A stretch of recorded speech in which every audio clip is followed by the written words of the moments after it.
Leviticus 17:11 says, "For the life of the flesh is in the blood." Blood is one of the most universal symbols for life, right? Even in the ancient world, blood was always a clear symbol for a living thing.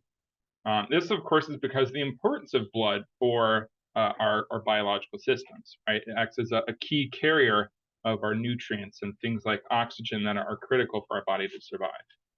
Blood, of course, is also a very important spiritual symbol, right? The blood of Jesus is a key symbol of the sacrifice that he made for us and the new life that he gives us. Now, of course, one of the key reasons why blood is so important for life is because of its oxygen carrying capacity. Now, of course, this relates directly to the proteins that we've been learning about. So in the last lecture, we saw how myoglobin can bind to oxygen using the heme group that's found inside of that myoglobin protein. Now, of course, our goal in the blood is to be able to carry that oxygen from our lungs to our tissues so that we can supply that oxygen to our body. The problem that we noticed with myoglobin was that although it would bind to our oxygen really well in the lungs, it had too high of an affinity for our oxygen, and so it wouldn't actually release that oxygen once it arrived in our tissues. So we had our myoglobin, which is always stuck in this high affinity state, and we realized that what we really need in order to transport oxygen is a protein that can actually switch between a higher affinity and a lower affinity, so it can grab up that extra oxygen in our lungs, but then release it in our tissues to the muscles that actually need that oxygen. So the question that we need to answer is, how can we actually change our affinity to oxygen, right? We have this heme group that's binding our oxygen. We can't just easily swap out that heme group for something else, right? So we need to somehow modify that heme group so that it can change its affinity. Now, one of the ways that we can do this is by using a protein with multiple binding sites. Now, initially, you might say, well, why does that help us? That allows us to bind more oxygen, but it doesn't change the affinity. Well, the key is that we need to have our binding sites be able to interact with each other and influence the binding of our other binding sites. And this is a phenomenon that we call cooperativity. So it's when we have two different binding sites, two different proteins that are working together in order to change the activity of each of our proteins. Now, cooperativity can be positive, in which case, when we're binding somewhere, we're able to increase affinity at other sites.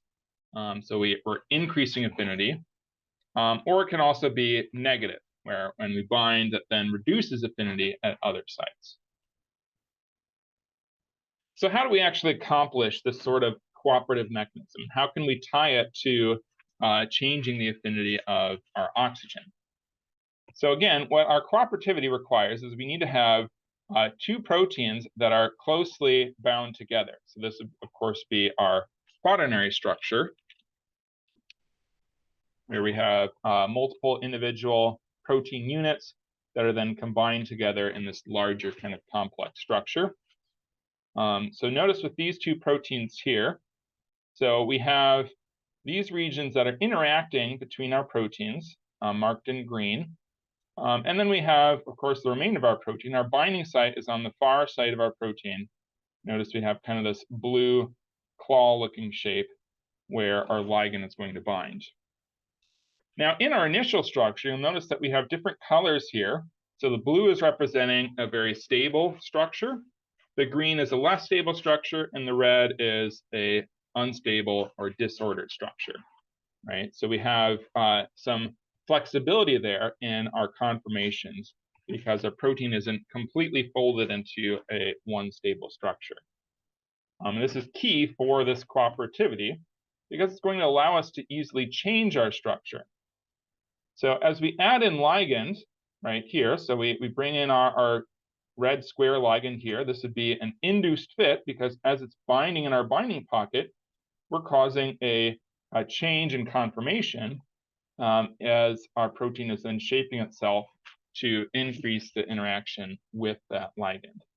So notice how the protein on the right changed its shape. It got into more of a more stable shape as it's interacting with that ligand. Now, as we change our shape here, right, so as we go from this green state on the right to now this blue, more stable structure, our other protein feels that change in shape, right? We're actually moving atoms or moving amino acids. That's changing the interactions that are happening between these two proteins. And so that will also affect the structure of our protein on the left. So notice over here, it kind of changed our structure here. It kind of pushed it also into a more similar structure, which can actually help to increase the affinity of this binding site over here, right? It changes it, prepares it better for receiving that new ligand, and therefore it increases the affinity. So we have increased affinity after this conformational change. So now at this point, we can bring in more of our ligand, again represented by our red block, and this is coming over here and binding in our binding site that's now going to have even higher affinity because it's already more closely matching the shape that we need, and we then are able to bind in that second binding site over here.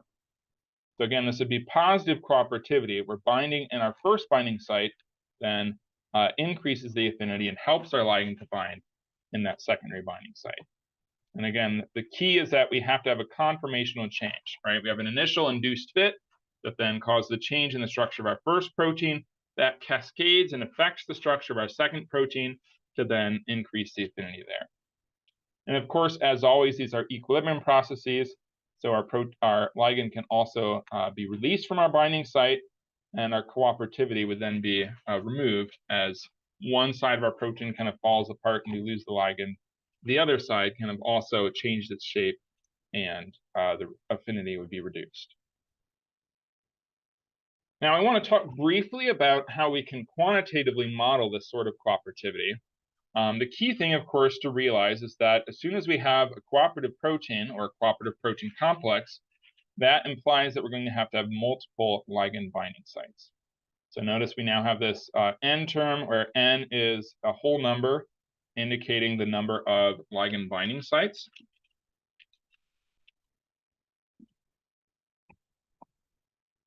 So we have more free ligand now binding in our equation here. And then our protein ligand complex now can also have multiple ligands in that complex there. So our equation just gets slightly more complex here, but of course that cascades down and makes our other equations change as well, right? So for our bound protein fraction, this now will become changed as we add in the additional ligand. So now we have that same factor here as an exponent for our ligand concentration again, due to those multiple binding sites, but we still have essentially the same expression, right? It's still based on the ligand concentration and our KD.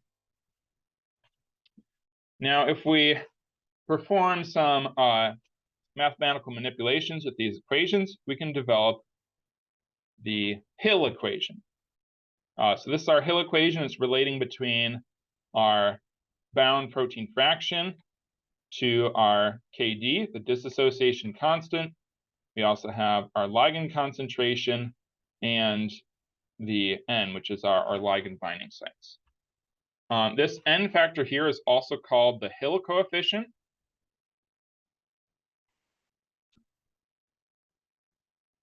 And it's important to note that while we initially modeled it as if it was only indicating the number of ligand binding sites, it's a little bit more complex than that.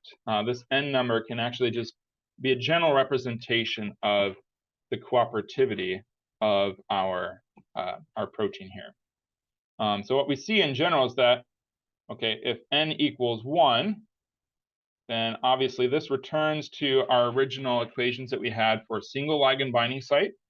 So that would indicate no cooperativity, or each of our proteins are just binding our ligand separately without any interference between them. If N is greater than 1, that would be positive cooperativity, right, where we're working together between multiple ligand binding sites. And if N is less than 1, that would, of course, be negative cooperativity, where we do have multiple ligand binding sites, So again, you'll notice this definition of N doesn't completely match up with that original definition of N as a ligand binding, the number of ligand binding sites. But it's indicating, right, that we have multiple sites that are actually working against each other and reducing the affinity for our ligand.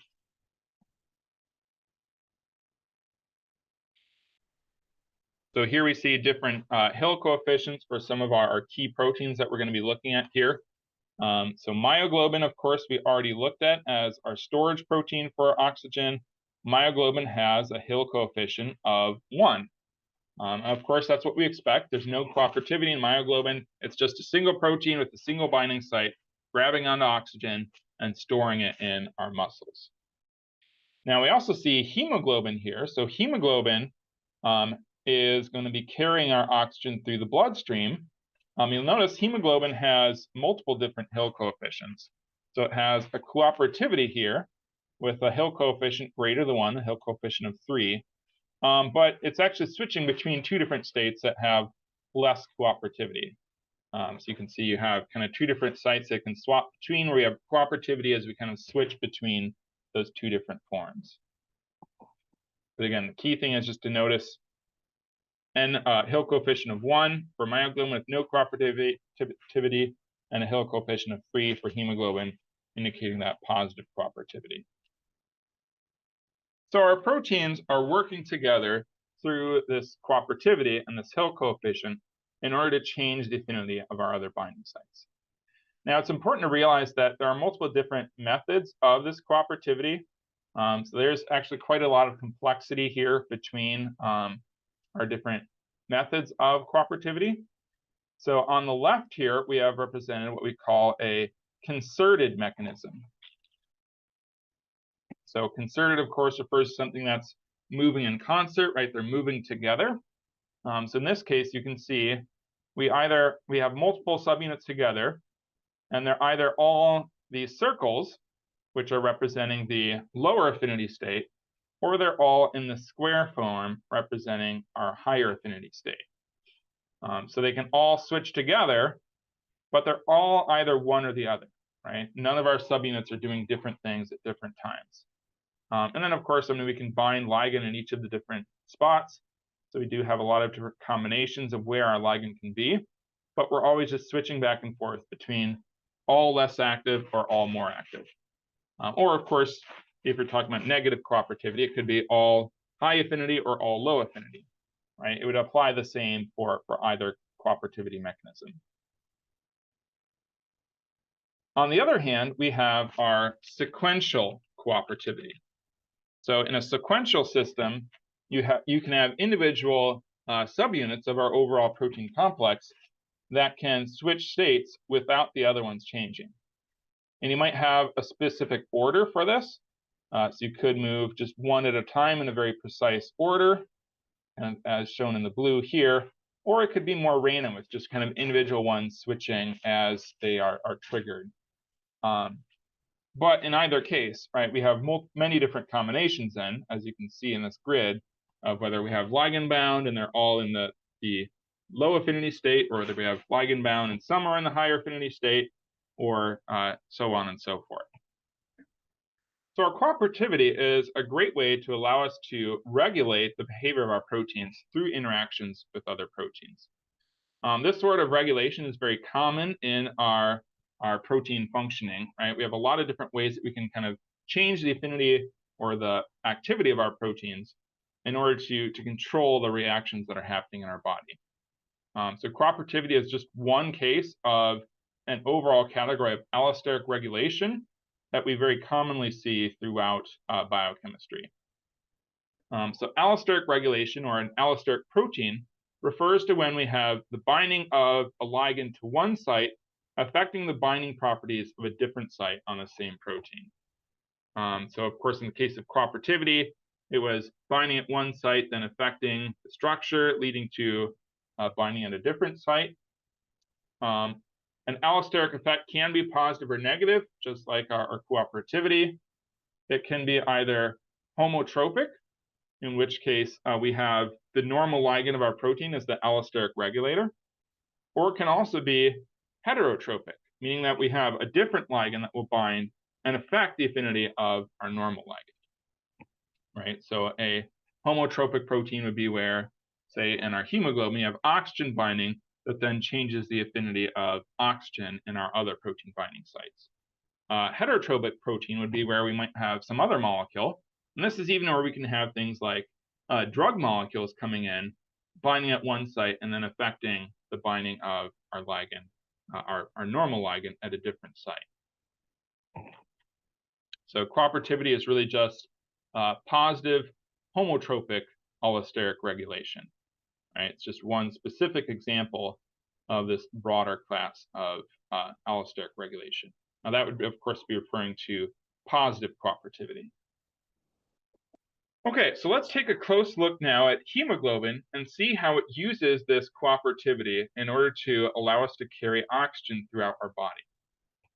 So as we look at the structure of hemoglobin, you should immediately notice that it's very close to the myoglobin that we've seen before, right? So myoglobin has our heme group in the middle with that iron that's going to be actually doing the bonding to our oxygen.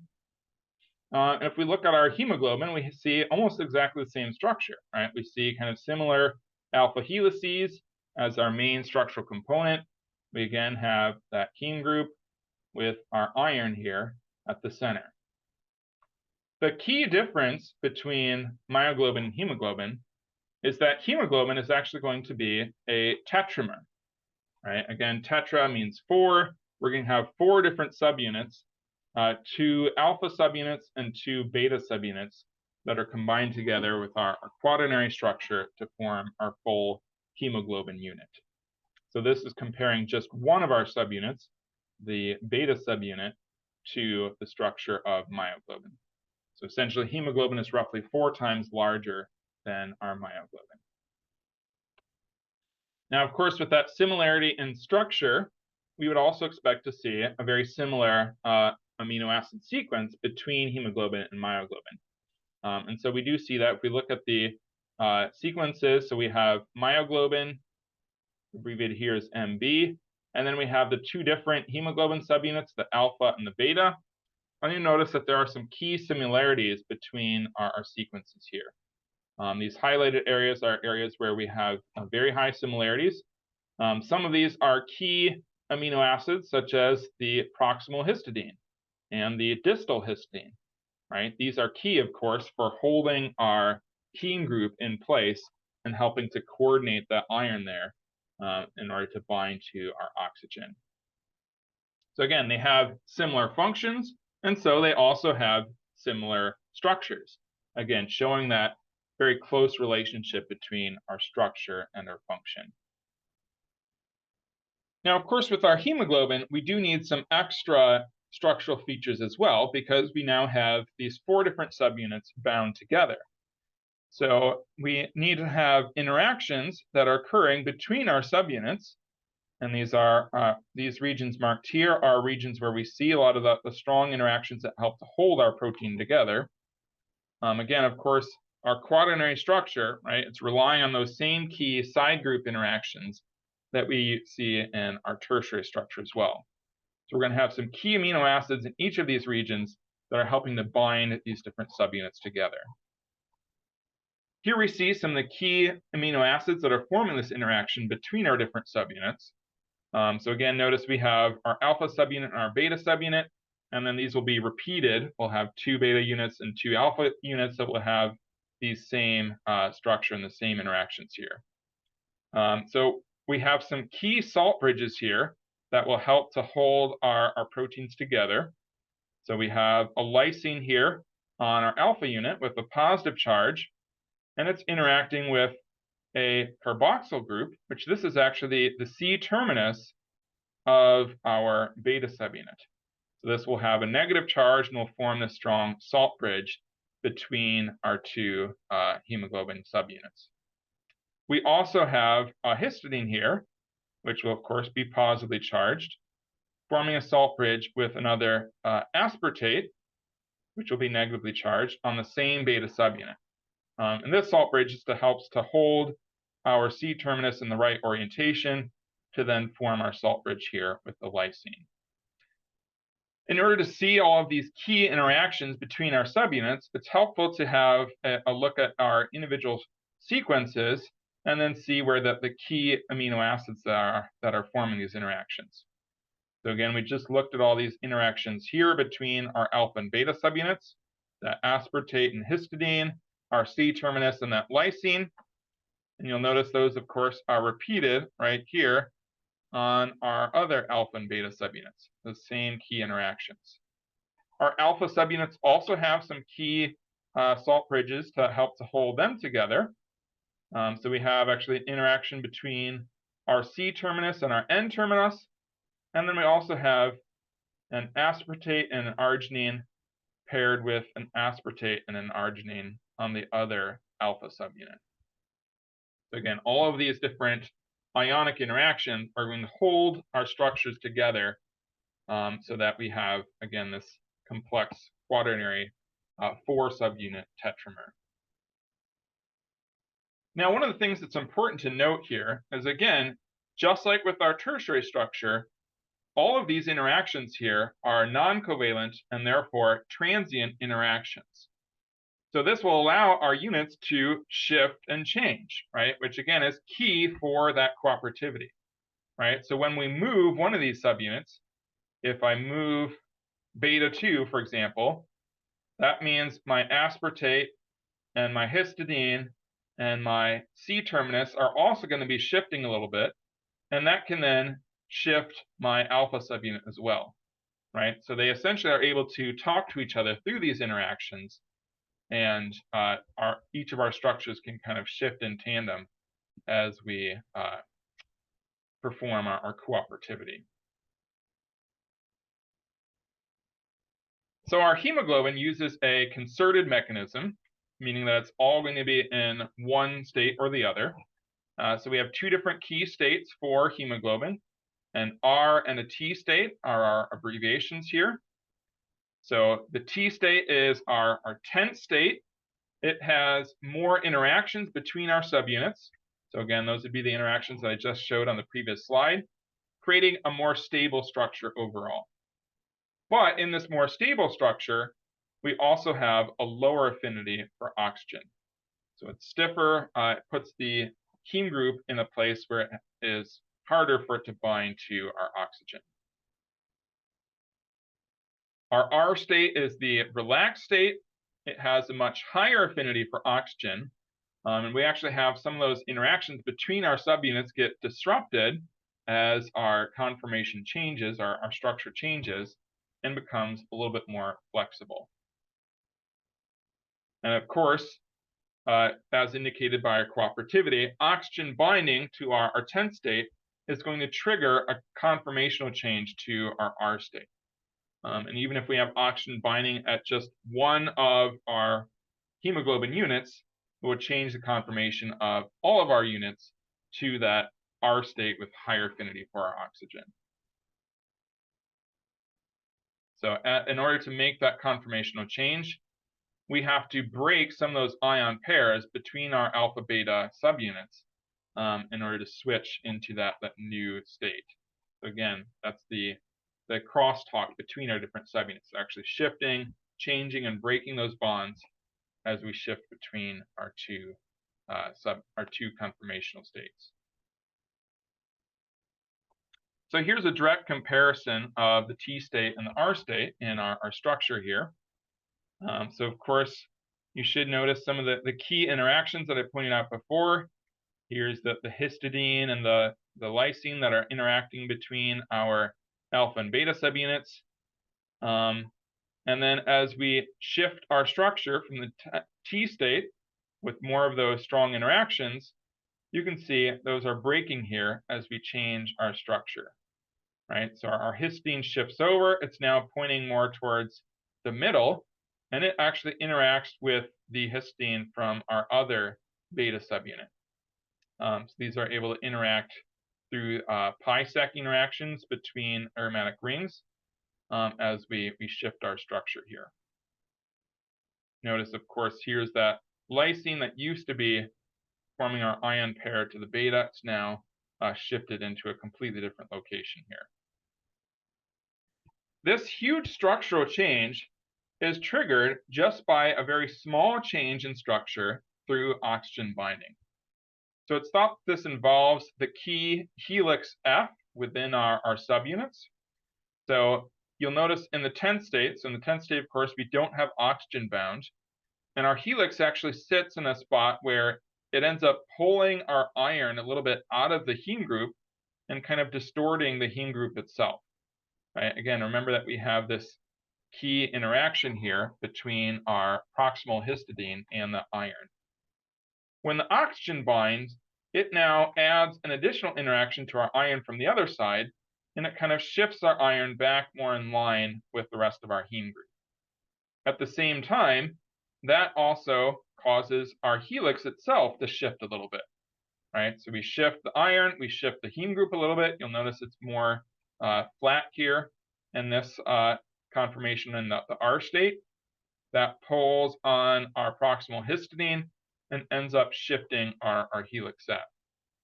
It's then thought that that small conformational change basically cascades in order to cause our R state then to form for all of our subunits, right? We end up shifting around those ion pairs and changing our structural shape here. So the end result, of course, of this small conformational change triggered by oxygen binding is a very large conformational change, and then ultimately an increase in the affinity of our hemoglobin as we transition into that high affinity R state. Now, as I mentioned, this conformational change, of course, is key for the normal function of our hemoglobin, right? So what happens is in the lungs, we bind to oxygen and we switch to that R state. So all of our units switch together into the R state so we can bind as much oxygen as possible. As we move into our tissues, so our oxygen concentration decreases, which naturally means that it's going to start to dissociate from our protein.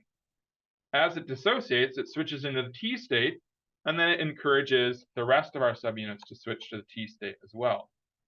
So we switch into our T state, the affinity drops, and we're able to release more of our oxygen. So the amount of oxygen that we release is essentially based on the distance between these two states, our bound fraction in the lungs versus our bound fraction in the tissues, right? So in the lungs, we reach close to 100% saturation with oxygen in the R state. In our tissues, we drop down to around 60% saturation. So essentially, we're releasing 40% of the oxygen from our hemoglobin. Now, you'll notice from these graphs down here that there are some downsides to this sort of cooperative effect. So if we add in carbon monoxide and it binds to our hemoglobin, that carbon monoxide is actually also going to shift our hemoglobin into the R state, right? So we have our carbon monoxide bound. So this is 50% carbon monoxide, meaning that 50% of our hemoglobin is stuck in the R state. So not only does it not bind oxygen, right? So of course, our saturation is now reduced by roughly 50% because we have 50% of our hemoglobin bound to that oxygen. So we have reduced saturation of oxygen in the lungs. But then as we move over to our tissues, we're still stuck in the R state here, right? Because a lot of our protein has carbon monoxide bound, that carbon monoxide keeps it in the R state, prevents it from switching to the T state where it can actually release the oxygen that it has.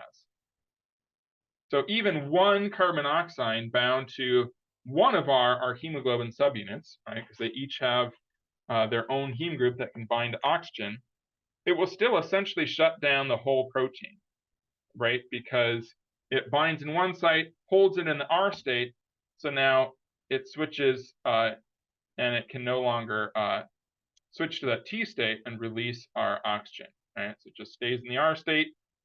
It might bind oxygen in some of the subunits, but it's not able to release them because as long as it has one carbon monoxide bound to a subunit, keeping the whole protein stuck in that R state.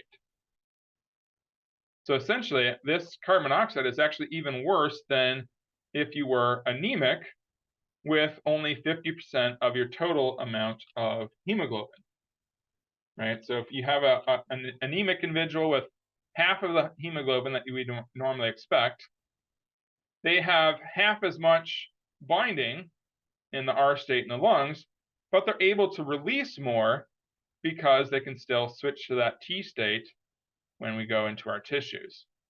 So it's actually better to be anemic than it is to have carbon monoxide bound to your hemoglobin. So in a sense, our cooperativity actually works against us when it comes to carbon monoxide binding. Now, there are a couple of other very cool mechanisms that our hemoglobin uses to help control its oxygen binding function. One of these is through pH. So in our actively metabolizing tissues, so if our muscles, for example, as you're working those muscles, you're actually actively generating acid, right? So you have things like lactic acid, right? Lactic acid builds up as you metabolize glucose, and that lactic acid, of course, can lead to things like cramps, but it also generates H+, it generates acid, and lowers your blood pH. Now, this specifically happens near those tissues that are working heavily, that are producing things like lactic acid and other acids that are products of our metabolism. So our pH then will be more acidic compared to our lungs. In addition to directly producing acids that affect our pH, our metabolizing tissues also produce lots of carbon dioxide. That carbon dioxide will dissolve and react with our water and produce additional H+, additional protons that will lower our pH as well. Right? So it's kind of a double effect of producing acids and producing carbon dioxide that produces more acid that again will help to lower our pH compared to other tissues such as the lungs. The lungs, of course, because they're releasing carbon dioxide, will actually tend to be higher pH, right? As we release that carbon dioxide, we're going to be consuming bicarbonate and H+ ions to produce more of that carbon dioxide there. So if the pH is lower in our actively metabolizing tissues that really need oxygen, and higher in the lungs that have excess oxygen, this acts as a great signal for when we need to bind and release oxygen. So what we do is we have our protons bind to hemoglobin and stabilize the T state, right? So this leads to lower affinity for our hemoglobin. So at that point then, when we have excess protons or a more acidic environment, we're going to encourage the T state and encourage release of oxygen. So the pH difference between lungs and actively metabolizing tissues will increase the efficiency of our oxygen transport, right? You can see, of course, the same scenario would apply if you have higher pH and lower H+ concentration. This will release from hemoglobin and help to then cause that transition to the R state. This pH-dependent effect is known as the Bohr effect, right? So lower pH encourages the T state and encourages release of oxygen. Higher pH encourages the R state and encourages binding of oxygen. This pH-based effect directly relates to those key ionic interactions that form between our amino acids. So our H+ will bind to our hemoglobin, and it does it by protonating our histidine here. Now, this histidine, of course, has to be protonated and positively charged in order to interact with this aspartate here, which is one of our key salt bridges that forms in our T state, right? So if we deprotonate this at higher pH, that will help to disrupt our T state. As we protonate it at lower pH, that helps to stabilize our T state, right? So just by changing the ionization state of our amino acid, we're able to shift the structure of our protein.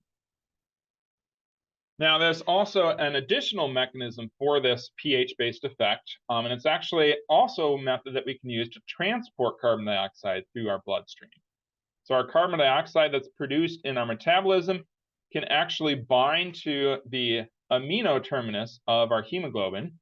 So it has a chemical reaction here. This would be a nucleophilic substitution reaction, nucleophilic acyl substitution, where we end up adding on our carbon dioxide as a carboxyl group. So we get a carbamino terminus instead of our normal amine terminus. This allows us to carry that carbon dioxide to our lungs. It also releases H+, makes our pH even lower than it normally would be. And finally, this negative charge here allows us to form additional salt bridges that will stabilize our T state.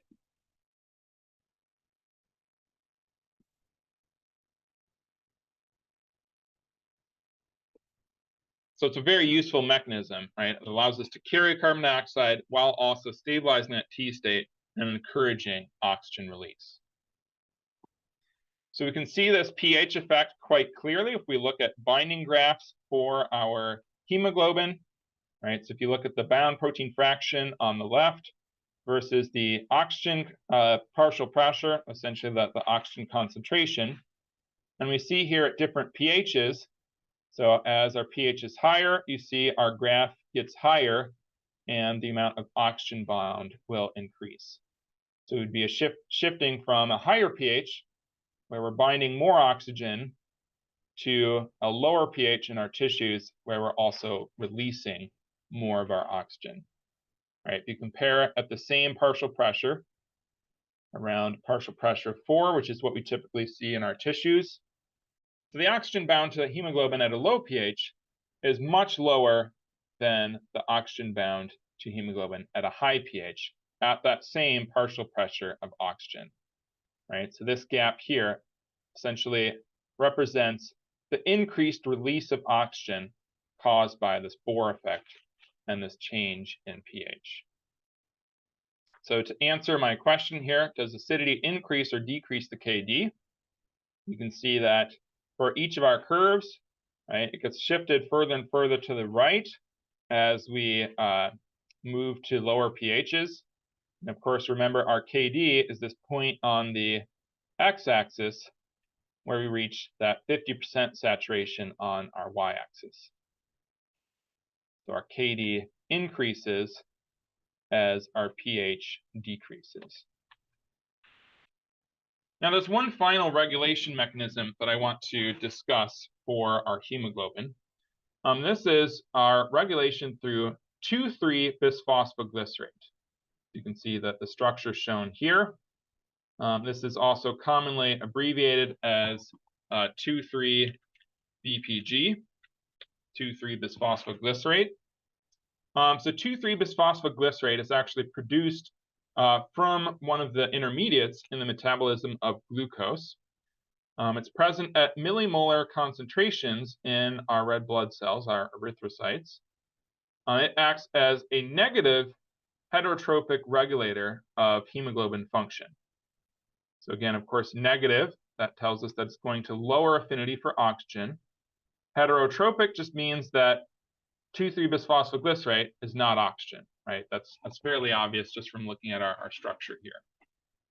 So it's a different ligand binding at a different binding site to decrease the affinity for oxygen. So if we want to decrease the affinity for oxygen, that means we want to stabilize our T state, right? Because the T state is the state that has our lower oxygen affinity. So our 2,3-bisphosphoglycerate will stabilize the T state and reduce oxygen affinity. Now it does this through binding actually in this kind of central pocket of our hemoglobin. So you can see this is our 2,3-bisphosphoglycerate structure here, sitting right in the middle of our hemoglobin structure. We have kind of this little pocket that forms right in the middle between all of our subunits. So in gray we have the beta subunits. In white, we have the alpha subunits. They're, of course, forming their various interactions between those subunits, but we end up with kind of this blank spot in the middle. When we shift to the R state, that kind of cavity in the middle is closed, and we no longer have a 2,3-bisphosphoglycerate binding site there. So when our 2,3-bisphosphoglycerate binds, right, it wants to kind of open that spot and sit in that spot there in the T state, again, stabilizing the T state. If we want to shift to the R state, we kind of have to kick out that 2,3-bisphosphoglycerate in order to kind of move our structures closer together as we're making our conformational change. Or vice versa, right? If 2,3-bisphosphoglycerate wants to bind to our R state, it's going to, through induced fit, right, cause a conformational change back to our T state.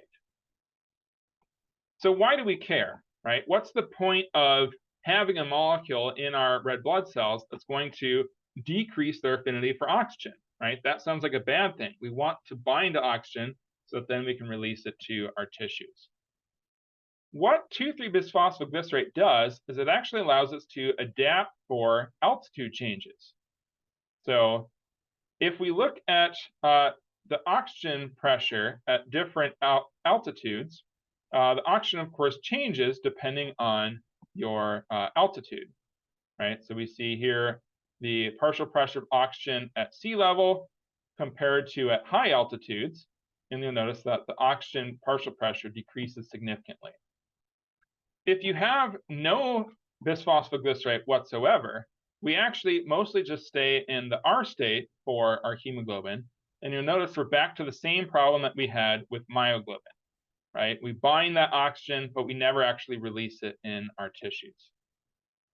If we have a moderate amount of bisphosphoglycerate, so 5 millimolar at sea level, so we bind oxygen here, and then we release it down here in our tissues, and we get this high oxygen release of around 40% that we saw before. Now, let's say we change our altitude with the same concentration of bisphosphoglycerate. So now we're only binding up to here with oxygen, and we're still releasing this at the same amount. So this is a 30% change between the lungs versus our tissues, right? So what's happening is we're binding oxygen, less oxygen in the lungs because of that lower partial pressure of oxygen, and we're releasing still and keeping the same amount of oxygen that we had before. Now, if we add in more bisphosphoglycerate, so our bodies adjust to the high altitude by producing more of our 2,3-bisphosphoglycerate, we actually will bind even less oxygen in the lungs. But at the same time, we release a lot more oxygen in our tissues. So even though we bind less, we release a lot more, and you actually see that the overall oxygen release is 37% compared to the 30% that we had with our 5 millimolar bisphosphoglycerate. So actually lowering that affinity helps because we already bind plenty of oxygen. It's almost more important to lower the affinity so that we're releasing more oxygen than it is to increase the amount of oxygen that we bind. So we produce more 2,3-bisphosphoglycerate at higher altitudes to adapt to that lower oxygen partial pressure in the atmosphere, and we produce less bisphosphoglycerate at sea level to adapt to the higher amount of oxygen there at that lower altitude. So what we see here, right, is that our protein structures are not just constant shapes that sit there and do the same thing every single time. We actually are constantly rearranging our structures slightly to allow us to adapt and regulate those proteins, right? So with our hemoglobin, we have oxygen binding causing one structural change to increase affinity.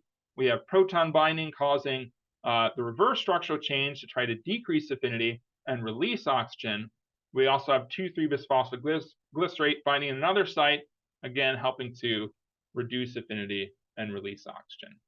All of these little structural changes are working together to help make sure that our oxygen is able to release exactly the amount of oxygen that it needs in exactly the right place. And I think that's really an amazing thing to see and an incredible design for our hemoglobin.